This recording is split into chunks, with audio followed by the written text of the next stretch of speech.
Hey everybody, we just finished leveling to 100, so I'm going to update for the day 2 progress so you guys know everything I did today, and you two can follow along and hopefully make some progress. We'll jump right in. We have our skills. We still have our Thunder Strike, our Haunt, and our Silhouette. We got rid of our added physical. We'll get into that a bit later. We replaced it with Shadow Mask. It makes your thing deal a lot less damage, but all your lightning shadow cats that you spawn, they're going to deal a lot more. And then we have our electrical punishment. We have life source. We got the active medium life. I had to buy this because I couldn't find one myself. You do not need it. It's a quality of life thing. Obviously, if you're attentive and you're a skilled player, you could just push the potion yourself, but automation's great for quality of life. I'm going to explain how this works. It's so you can get a range on this from 20 to 95. So when your HP is lower than whatever number you have, it's going to automatically cast this spell. Now, it doesn't cast automatically the way automatic cast used to work in previous seasons. So if this is on cooldown and it doesn't have any charges and you can't use it yourself, this will not activate it. So if you get one that has a 95% on it, every time you lose 5% of your HP, you're going to use your potion. And you're going to get hit, use your potion, hit, use your potion, hit, use your potion. Then your potion's going to be on cooldown. And if you get hit again, you won't be able to heal yourself. So you don't really want a high level one there. It sounds like a good idea. You're like, I'll just keep healing and healing and healing. But you get locked out and you may run into a weird situation where you can't heal yourself when you need to. So you want to aim for something closer to 50, even lower. One thing you need to understand is if you have instant restoration, this will go automatically. So when this goes, you're instantly going to gain 61% life. So you can go as low as 40 and go back up to 100. But you don't want to risk all the way down to 40. It was me personally. So I try to aim for somewhere around 50. You got a little buffer. You go to 50, go to 100. Go to 50, go to 100. And you'll see how that works when I get into a map. Finally, we get into an auto charge. Just makes it come back faster and more uptime. It's good. We have our Spiral Strike. Quick mobility makes it go faster, attack faster, cast speed. The faster you attack, the faster you cast with Spiral Strike, the faster you move. So instead of like, you want to move fast with this build, we do get move speed, but like you want to move faster, you get attack speed. We got Harden. Harden makes us deal damage. We're not getting it for the damage. We're more so getting it for the buff to be tanky. Mark, on the other hand, it marks them and makes us deal more crit damage. So it's a DPS buff for our stuff. Burst of Anger, going with the attack speed, is mainly to support the Spiral Strike so it can go faster. So if you're trying to travel, you want to have this up. You attack faster too, so more procs, but it's mainly just to travel faster. You want Mania, Well-Fought Battle, and Cost Conversion because I ran into a sealed mana issue. So I put that there. If you don't have that mana issue, because, see, I have no candles. Maybe you have candles or you have more mana than me, but you may not have the mana issue. You can replace this with a Mass Effect, and it'll just make you attack faster, which we want. We finally have Electrocute with Terran of Malice and Abysmal Hatred. This makes your curse an AoE around you, so you don't have to continuously cast it. You just have to cast it once every, 8 or so seconds. So whenever it's on cooldown, cast it again. Cast. Precise Imbue is our main thing. We've upgraded it to Precise Thunder Imbue now, and the reason why is because the regular Thunder Imbue has a line of text that says, Thunder Imbue cannot shock. We're kind of building completely around shock. I don't know, but I think it's an important thing that the main skill we're using is able to do the main ailment that we're building around. And when you get the Precise version, you get rid of that line. Thunder Imbue can now shock. The world is complete. It's good times. We got Ailment Termination, Electric Overload, Imbue Enhancement, Turret, and critical strike damage as it supports around it. If you have extra mana, you can get this going. Clearly, I don't. This is a law. This is a way, way, way down the line thing. It'll make sense eventually. If you do have the mana, activate it, get the support, get rid of superpower here, put a protection field on there, and you'll get another layer of defensive layer, sorry. In the meantime, we're just going to use the Summon Flame Spirit because it's better at the moment. We have our protection field for our defensive layer. We have superpower. This is not needed at this point. This is what pushed me to the limits of my mana. If you can't afford this, don't sweat. Just don't use it. It's not a big deal. Finally, we're going to end up on the Precise Elemental Amplification. I did get the Precise version as an upgrade from the last video. I was able to find a cheap one. If you can find a cheap one, definitely grab it.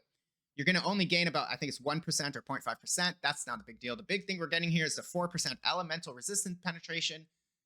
Love stacking me some penetration. Concentrated, because we only have one aura, we'll boost it. This one's in here because it doesn't have a mana multiplier or a mana reserve cost. See, this will make it cost 25% more. This one makes it cost 15% more. This costs absolutely nothing. So as long as you have gear energy to get a socket, this is free. It's just a free buff. So throw it in when you can. And finally, selfishness. When you can afford it, you throw it in. We don't care about buffing our minions. I don't have a teammate I'm playing with, so it doesn't matter. I'll just buff it for myself. I get 46.5%.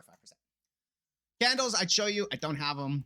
Some standouts you might be looking for. Cooldown recovery, lightning skill damage, sealed mana, global sealed mana preferably, not like specific for aura, specific for imbues. If there's a global one, get it. If not, get the aura one.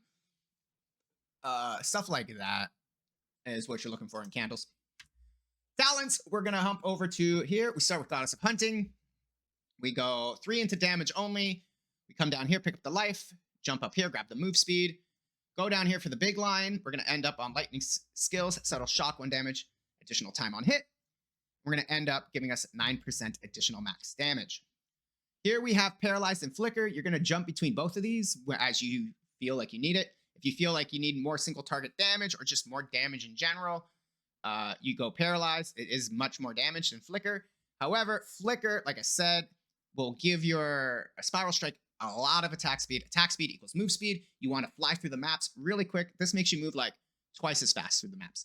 So if you're mapping and you want to do it quickly, I recommend flicker. I use flicker. If you're bossing, swap over to paralyze. We got rushed. Same thing. You want to move fast in maps. We got rushed. You kind of want a little more damage. This is slightly ahead. It is very nice, but you can jump between these two. I am a big fan of rushed. I love my move speed everywhere I can get it. So that's why it's on. We're going to end up on the Warlock now. Same thing. We only get 3 points here in the damage. We're going to grab our skill effect. Ideally, if you're doing this for the first time, you jump over here before you go down here because this is more important, but it doesn't matter really at the end of it all. You get the sealed mana over here. You get some more life and life regain. Down here, we're going to get some crit rating and some crit damage against people with ailments, which they always have. More damage. This is another fun, interesting node. It gives us more double damage, which we like. And then the additional ailment damage when a hit inflicts double damage. So when you do double damage, our shock's going to essentially deal 36% additional damage. Big deal. Over here, we got some cooldown recovery speed, and more cooldown just gives us an extra stack on our skills. That is why I have like 4 charges on my flask and 2 charges here and 2 charges here. This is good, but it's mainly for the cooldown recovery, and the charges are just bonus. You can also get that on a slate, and then you'll have like 5, 3, and 3. It's kind of cool. That's not where we are.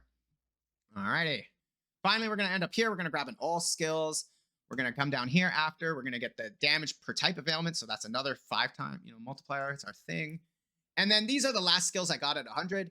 You can get it earlier if you feel like you want more move speed, but like I didn't need it earlier. I don't. It's kind of extra, but that's where we ended with the extra points. If you don't plan on going to 100, you can cut this, or you can cut this if you don't have double damage, I guess.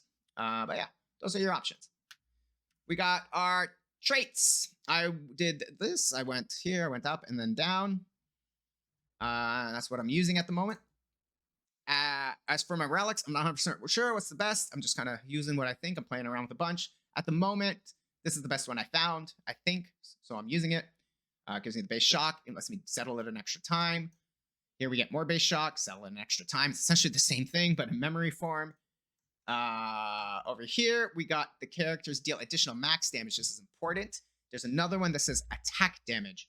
Make sure you don't use that one because we're not really scaling our attack. We are using Thunderstrike, but we're not scaling it. We're actually lowering its damage in places. So you don't want attack damage. Instead, you want to grab this. And then more settle shocks. And then over here, more base shock and cooldown. I'm sure there's probably better options, but this is what we're rocking with right now. I believe I didn't show you my slates, so we're going to go over here. Slates are the same. Not much has changed. I did brand them. We got our new god slate. Additional physical damage. Physical gets converted to lightning. Equals lightning damage. Boom. Good times. But mainly only on the blade, so it's not the end of the world, but it was free. That's that one. We got another new god over here. This one's going to give us the additional spell damage. This is going straight into our Thunder Imbue. We like it. Good times. This one is now giving us attack speed. Boom, we move faster. We went over this. It's kind of extra. Keep in mind, these are all self-found. I haven't bought any of these. You kind of just got to use with what you want. Are these the best? Absolutely not. You need to combine them so they connect, which is what I did. So now these are all boosted. It's fun times. Over here, the main thing we wanted is the sealed mana and then the own additional. And then the extra stuff we got in power. We don't really empower that much. It's not the best thing for us. Extra damage is always nice. And same thing. Attack speed, move faster. Here, this was from a divinity card. And if you get them from the card, they're bound to you. So you can't sell them. You can't brand on them. You just get this. It's meant to be a starter. And luckily, I got one that's actually really good. It's on here until I can find it again and then brand it and just put the better version in. If you can get this, get it, use it, and then brand it. Over here, the main thing we're grabbing, we saw the base shock, so I wanted to build around it. We threw some brands on. It came out okay. I got some life. I got some damage, and I got this. I don't really think this is a big deal, but regains extra life is, it doesn't say how much. I don't know exactly what it is. It's based on missing energy shield. I don't have any energy shield. Maybe I have one. If I'm missing one, does that count as missing 100%? Do I gain 100% or do I gain one? I don't know how this works, but it was the last thing on the brand and it's there. So I know this doesn't really help you much, but the main things you're looking for, like I said, anything that's like shock related, some survivability if you need it. And then I got the eliminate. Any of the chaos things are easy to stack early on, but this can be fine-tuned a lot. Finally, we got our gear. I'm pretty sure I haven't shown the gear yet. If I did, I'm sorry. We're going to do it again. I switched over to the helmet. I replaced it. I had 7 pieces of the set. You don't need 7 pieces of the set. You can go down to 6. I chose the helmet as the one I wanted to replace out of them because I wanted the sealed mana so I can fit on some more supports for my auras. I also picked up the support skill levels because a lot of our stuff is around supports. Life is always good. Down here, the other 2 nodes you want on your suffixes are the cooldown and the curse effect. Finally, the resistance here. This is extra. You can put any resistance here if you need it still, or you can play around with some other options. There's like minion, chance to deal double damage. There's some crit stuff. Like if you really don't need the resistance, there's some damage you could squeeze on here, but get creative. The set's the set. There's really no variance to them. Get the best rolled sets you can find. Throw some cheap corrosions on them, and hope you get lucky, right? Over here, same thing. I found this on the ground. I went to the corrosion. I threw the corrosion on. It landed perfectly. It hit this. This went up to 53 damage for each type of ailment. I'm putting 5 ailments on there. 53 times 5. That's over 250% damage. It's not additional because that shit would be bananas. But 250% damage is still a really high number. So it's pretty cool. You also get the elemental, and yeah, it's a good cheap ring. You can buy them uncorroded, I think, for like 1 FE, or you can buy it corroded if you want for 100. I think I saw it's down to 75 now. So they're dropping. Honestly, it's not really worth. It's a little overpriced. It's probably better to just try and make it yourself, or just ignore it completely. My weapon, I'm pretty sure I had this in the last video. I don't think it's changed, but the main stats you're looking for on your weapon, at least for the entry level weapon, is elemental damage, damage penetrates, and double damage. After that, you're looking for crit stuff. Now, not attack critical strike rating. You want, or gear critical strike rating. You want just generic global crit strike rating or critical damage. The alternative to that we're looking for is spell crit rating, spell crit damage. But if it says attack, that's sadly not really going to help us. This one had it. It's not great. I could use a better sword. I do have this one. As you can see, you have the additional damage to life would be the ideal mod to have here instead of these 2. I got cooldown recovery. That would be the ideal instead of this crit strike. The additional damage to frozen, well, that's there. I'll make it work. It's just as we freeze for maybe half a second. I wouldn't worry about that. It's just extra. Finally, we got the elemental whirl. This thing is essentially what the end build is going to be built around. So we're not going to go into too much detail about it now. It is useful to pick up early because you can use it. It won't stop your build, and it will help you activate and get all your things online. The big thing that it helps you for here that we'll go over is the fact that it's going to add X, whatever it rolls, of the physical damage of the main hand weapon. So you want your main hand weapon. Well, I guess this is the main hand weapon. So we kind of want that to go over there, I think. But let's open up the details. So this one has 140 to 224 physical. Yeah, so this one's much better. So what you want to do is like this, not what I did. You take this and then you install that there. All right, so this has more physical damage. Boom. Now 64% of that's going to be added to base ailment. Well, if you've noticed, base ailment doesn't say which ailment. Luckily for us, that's all the ailments. So if you go over here, you keep track on the dummy over here, you'll see very easily, boom, boom, boom, boom, boom. All the ailments are always on. We are now always having 5 ailments on the guy via Dirty Tricks, who will always apply it. If we have a base, now we now have a base for everything, we are always going to get it. We no longer need to worry about finding base anywhere else on our gear. We have extreme freedom to do whatever we want. And that will make your gearing process a lot easier. Later on, this is also going to be a big part of our endgame build. There'll be more about that later in the future videos. So, moral of the story is you don't need to get this right away. You may actually get a higher damage boost based on how you're geared going on so far with just copying 2 of these back to back, because you don't have all the other pieces to really get this thing going. However, it is a nice little minor upgrade, and the quality of life of getting all your stuff early is pretty nice. So that's that. Hopefully this helped you understand what I've been doing. That's the end of day 2 for me. Check back tomorrow for the updates of day 3. Hopefully we get some good stuff. As always, you can leave your comments or questions you have for the build in the YouTube comments. I will say I don't get to them as quickly as I should. I do prioritize most of my time on Twitch. So if you are looking for a speedy reply, I recommend jumping down on the link below. Join us and me over on Twitch. Currently, I'm on there almost every day, if not every day, for 12 to 24 hours a day currently because of the season launch. So that would be your best bet to get an instant reply.